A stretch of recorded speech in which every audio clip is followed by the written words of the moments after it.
play board games or card games around a table with friends. And you have all these interesting social dynamics like trust and betrayal and deception and all these things, the way the players are interacting and outthinking one another. And you don't really get that in online video games. So how can we capture that? That led us to Werewolves Within, where you're villagers around a table and you're trying to figure out who the werewolves are, and you're sitting there. It's like playing a card game, but in a way that was never possible before VR. Werewolves Within is set in the village of Galveston, and Galveston has a bit of a problem. It is infested with werewolves.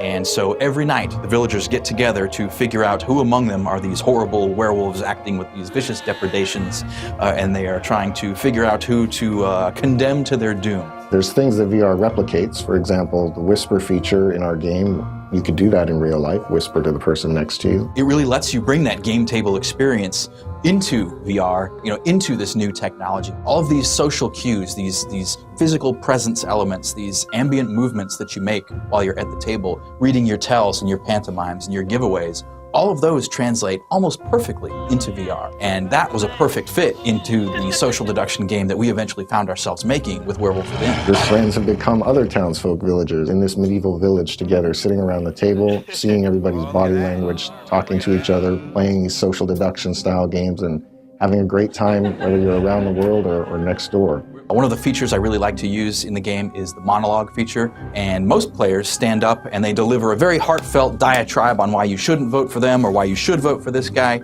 Usually I like to use it just to shut everyone up, and I'll cross my arms, standing up silently, and just shake my head in disapproval. At Red Storm, there's a long multiplayer history here. We've done a lot of different types of multiplayer games, and what VR brings to us now, a new way to let players interact with each other. So Werewolves Within is this social around the table experience that's very discussion and personality based. But we're working on things that give other types of player interaction in VR, and we have a lot of exciting ideas and expect a lot of great things to come out of here in the next few years.